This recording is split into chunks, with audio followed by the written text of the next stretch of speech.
Hello अस्सलाम वालेकुम my dear students, कैसे हो सभी लोग। आई होप कि सभी अच्छे ही होंगे और सब अपने घरों में पढ़ रहे होंगे। ठीक है, तो गाइज़ आप सभी लोगों को पता ही होगा कि कुल मिलाकर अगर देखेंगे आपके एग्ज़ाम के रिलेटेड जितने भी नोटिफिकेशन आती है वो मैं आपको सबसे पहले जो है वो बताता हूँ। ठीक है, लेकिन आज मैं आपको बता दूंगा कि आप सिलेबस जो है वो कैसे कंप्लीट कर सकते हो 20 डेज़ में। क्योंकि 20 डेज़ जो है आपने अगर कितना भी टाइम जो है वो वेस्ट किया है अपने फ़ोन पर या अपने जो भी आपने किया है वेस्ट किया एक साल, तो जो ये डेज़ होते हैं गोल्डन डेज़, इसकी मदद से अगर आप फुल फोकस करोगे अपनी स्टडीज़ पर तो मैं उम्मीद करता हूँ कि आपके मार्क्स, ठीक है ना, 11th 12th और 10th इंशाल्लाह इसमें बूस्ट हो जाएगा अगर आप फॉलो करोगे जो मैं आपको बोलूँगा। ठीक है, लेकिन उससे पहले आपको करना क्या होगा, इस वीडियो में आपने करना क्या है, अभी तक आपने अगर सब्सक्राइब नहीं की है तो आप सब्सक्राइब कर सकते हो हमारी इस यूट्यूब चैनल को। बेल आइकन भी ऑन करना। व्हाट्सएप ग्रुप की लिंक आपको डिस्क्रिप्शन में मिल जाएगी गाइस, वहाँ पर आप जा सकते हो और ज्वाइन कर सकते हो। ठीक है, उसके अलावा अगर आपने कोई और क्वेश्चन है तो मुझे आप पूछ सकते हो पर्सनली व्हाट्सएप पर भी, या अगर आप कोई पेपर में कोई प्रॉब्लम हो रही है किसी भी पेपर में, इंग्लिश हो, बायोलॉजी या फिर कॉमर्स वाले जो भी आर्ट्स वाले हो, तो मुझे आप नीचे कमेंट कर सकते हो। मैं उस पर सेपरेट वीडियो जो है आपके लिए लाऊंगा। ठीक है, चलो जी अपना जो वीडियो है वो स्टार्ट करते हैं। ठीक है गाइज, सबसे पहले आपको करना क्या होगा ये अपने दिमाग में रखना है कि आपको एग्ज़ाम जो है इसमें आपको अपना 100% देना होगा।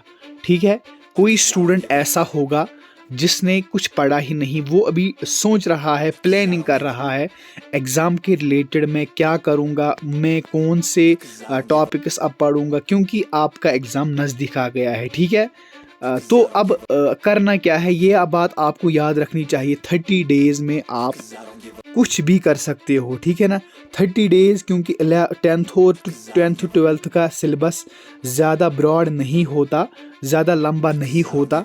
अगर आप थोड़ा सा उस पर ध्यान दोगे, थोड़ा सा फोकस्ड रहोगे अपनी स्टडीज़ पर, यानी कि जो आपने सिलेबस देखा है, जो आपने प्रीवियस पेपर्स देखे हुए हैं, जो आपने मॉडल पेपर देखे हुए हैं, उसके हिसाब से आप देख सकते हो आपका पेपर 100 क्वेश्चंस का नहीं आता, आपका पेपर 50 क्वेश्चंस का नहीं आता, आपका पेपर 30 to 25 क्वेश्चंस आते हैं कुल मिलाकर पेपर में।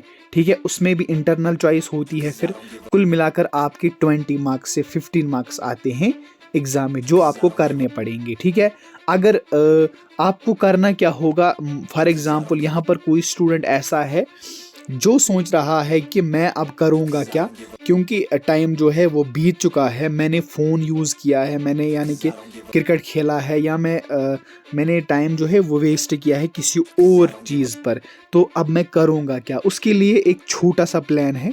छोटा सा प्लान ये है कि आपको सुबह सवेरे उठना पड़ेगा, पहले अपने आप से सवाल करना पड़ेगा कि भाई, तो अगर मैं पढ़ रहा हूँ, क्या जो माँ बाप है वो मुझे पढ़ने के लिए पैसे दे रहे हैं या फिर मुझे वो किसी और काम के लिए पैसे दे रहे हैं। ठीक है, ये आपको सबसे पहले अपने आप से सवाल करना है कि मैं अगर पैसे खर्च कर रहा हूँ किताबों पर, स्कूल का एडमिशन, एग्ज़ाम फॉर्म, जो भी मैं पैसे इस टाइम वेस्ट कर रहा हूँ, क्या वो कमाई जो है वो मैं अपना कैरियर तबाह करने के लिए जो रकम है वो जमा कर रहा हूँ, स्कूल को दे रहा हूँ या किसी और हायर सेकेंडरी को दे रहा हूँ, क्या इसीलिए मैंने जो आज ये अपना जो टाइम है वो वेस्ट किया है। ये आपको सबसे पहले अपने आप को सवाल करना होगा।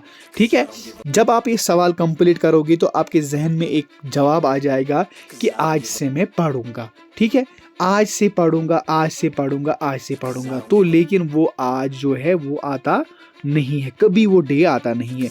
इसीलिए आपको करना क्या पड़ेगा, रफ और पेन पे लिखो कि मुझे जो है, मुझे ज़िंदगी में क्या क्या करना है, क्योंकि आपको एक ही काम है अपनी लाइफ में, वो है पढ़ना। पढ़ने के अलावा आपका कोई काम ही नहीं है, क्योंकि आपके पास अभी मोबाइल फ़ोन है। इंस्टाग्राम आप यूज़ कर सकते हो, व्हाट्सअप यूज़ कर सकते हो, फेसबुक यूज़ कर सकते हो, ट्विटर यूज़ कर सकते हो या कोई और एप्लीकेशन।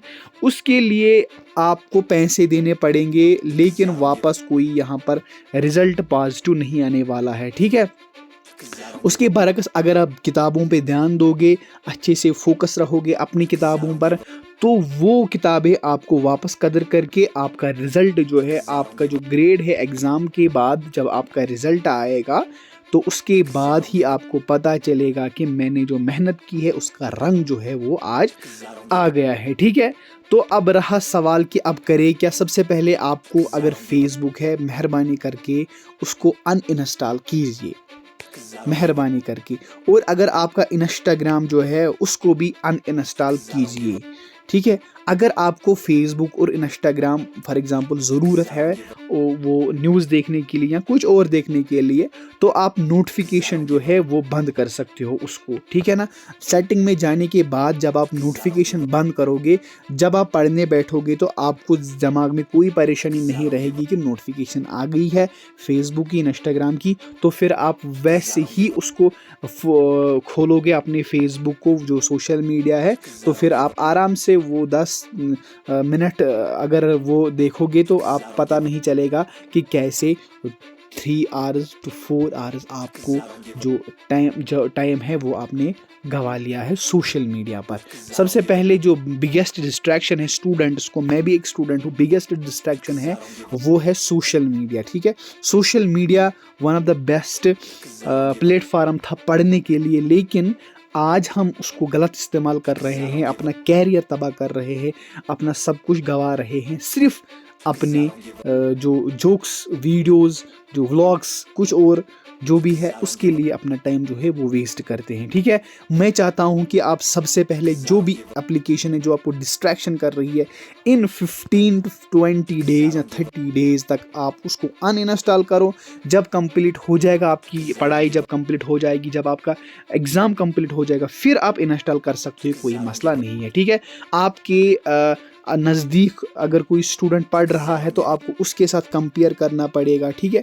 कोई स्टूडेंट 10th के बाद मेडिकल लेना चाहता है, कोई 12th के बाद BBA करना चाहता है, BCom करना चाहता है या कुछ और करना चाहता है, तो वो अगर आज मेहनत नहीं कर रहा है तो शायद वो कल मेहनत नहीं करेगा और कल उसका कैरियर तबाह हो सकता है, ठीक है।